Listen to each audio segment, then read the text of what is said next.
अब अगर बात करें कि वो कौन से फैक्टर्स थे जिसने अमेरिकन कॉन्टिनेंट पे एक्सप्लोरेशन को फ्यूल किया, जिसकी वजह से लोग इतने ज़्यादा तादाद में आहिस्ता आहिस्ता आकर एक बिल्कुल नई दुनिया में आकर आबाद होना शुरू हुए। उनमें सबसे पहले तो पॉपुलेशन एक्सप्लोजन। बहुत ज़्यादा आबादी थी यूरोप के अंदर, पॉपुलेशन एक्सप्लोड की। 100 million people lived in Europe, और जो लैंड फॉर कल्टीवेशन था एग्रीकल्चर के लिए वो ख़त्म होता जा रहा था। सो गवर्नमेंट ने इंकरेज की colonisation of the American continent, जो ये डिफरेंट रियासतें थी उनकी, ताकि उनके पास नया लैंड हो कल्टीवेशन के लिए, लोगों को फीड करने के लिए। फिर सेकंड, जिस तरह हम शुरू से देख रहे हैं, trade with the East. There was an increasing demand for Asian goods like spices and dry fruits and even their silk and clothes. So इस वजह से वो चाहते थे कि ईस्ट के साथ रिलेशन इस्टेब्लिश करें, चाइना, इंडिया, इन रीजन्स के साथ। लेकिन उस ट्रेड रूट को इस्टेब्लिश करने के लिए उनको नए सी राउट की ज़रूरत थी, और एफिशिएंट फास्टर सी राउट की तलाश में वो लोग वहाँ गए, लेकिन वो पहुँच कहीं और गए। फिर इंडस्ट्रियल ग्रोथ। जब आहिस्ता आहिस्ता इंडस्ट्रियलाइजेशन शुरू हुई इन रीजन्स के अंदर, यूरोप के अंदर, तो दे the more goods they produced, they were not consumed fully by home markets, so they needed new markets.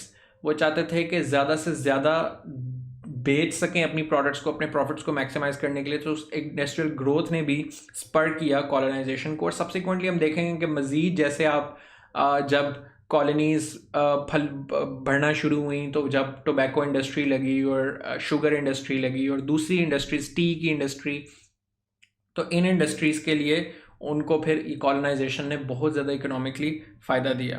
Then there was desire for wealth, gold and silver, and there was this speculation, there was this popular mythology कि चूँकि east का reason है तो यहाँ पर जो है ना गोल्ड और सिल्वर जो है वो भारी तादाद में है, आपको ढूंढना पड़ेगा बस। Then there was a religious factor.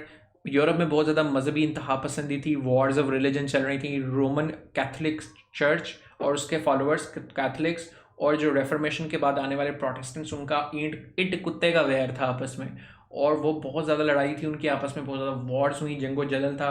तो इन परसिक्यूशन से बचने के लिए बहुत ज़्यादा लोग फिर नए जगह पर आए, नई दुनिया में है।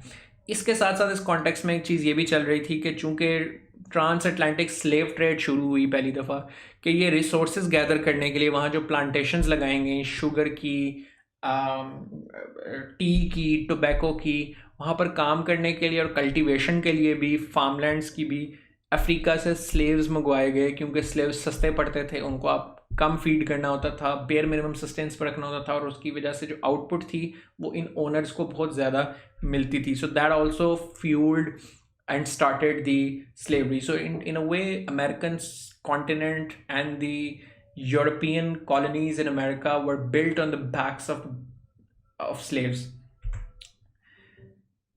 फिर एंग्लो फ्रेंच राइवलरी शुरू हो गई, क्योंकि बहुत ज़्यादा जो टेरिटरीज थी कनाडा वाले रीजन के अंदर, ख़ास तौर पे फ्रांस की टेरिटरीज बहुत ज़्यादा थी, विच इज़ वाई आज तक जो क्यूबेक का रीजन है वहाँ पर फ्रेंच बोली जाती है बहुत ज़्यादा। और कनाडा की जो दो मेन ऑफिशियल लैंग्वेजेस उनमें इंग्लिश और फ्रेंच दोनों हैं। और अगर आप को फ्रेंच आती हो तो आप जब इमिग्रेशन के लिए कनाडा के लिए अप्लाई करते हैं तो यू गेट एडिशनल मार्क्स। सो जो फ्रेंच कॉलोनीज़ थी और इंग्लिश कॉलोनीज़ थी, इंग्लैंड की जो कॉलोनीज़ थी यूनाइटेड स्टेट्स के अंदर, इनका आपस में काफ़ी लड़ाइयाँ चलती रहती थी, बिकॉज दो पावर्स थी, दो बड़ी एम्पायर्स थी, उनका आपस में तजाद था। 7 ईयर्स फिर उसकी वजह से वॉर भी हुई इन दोनों के दरमियान, which was known as a 7 year war between England and France, जो कि 1754 से 63 तक रही। इसको फ्रेंच और इंडियन वॉर भी कहते हैं। ज़्यादातर जो नेटिव इंडियन ट्राइब्स थे, पेलियो इंडियंस थे, वो they sided with the French in this war. But इसके नतीजे में इंग्लैंड जो था वो ये वॉर जीत गए, which eliminated French influence from America and from all over the world. Started over control of Ohio valley का कंट्रोल मिल गया इंग्लिश को इसके नतीजे में, और ट्रीटी ऑफ पेरिस 1763 में हुई। ये बेसिकली ओहायो रिवर है जिसका कंट्रोल इंग्लिश के हाथ में आ गया with the end of this war and the treaty of Paris. Ohio valley की जो स्टेट्स हैं, जो ओहायो वैली जिनको सैराब करती है, उसमें Indiana, Ohio, Pennsylvania, West Virginia, Kentucky, Illinois, इनकी स्टेट्स हैं। तो you see a lot of influence and west a very important river valley. After the war, French gave Great Britain the territory of New France that included Ohio Valley, Canada, Cape Breton, and all of the islands. French retained fishing rights on newly found islands. Newly found lands. ये एक ही word है, sorry. English got Florida from Spain and she gave back Cuba and the Philippines. The French compensated Spain for Florida by giving her Mississippi Valley known as Louisiana. तो Louisiana जो है, मैं उम्मीद करता हूं कि आपने इस लेक्चर को एंजॉय किया होगा। कंप्लीट लेक्चर नियर पियर की ऐप जो प्ले स्टोर से या ऐप स्टोर से आप डाउनलोड कर सकते हैं या फिर वेबसाइट www.nearpeer.org के ऊपर आप देख सकते हैं। YouTube के ऊपर सारे के सारे लेक्चर जो है वो स्कैटर्ड होते हैं, कोई कहाँ पढ़ा है कोई कहाँ पढ़ा है, तो एक फ्लो नहीं बन पाता पढ़ाई का। लेकिन वेबसाइट के ऊपर ऐसा हरगिज नहीं है।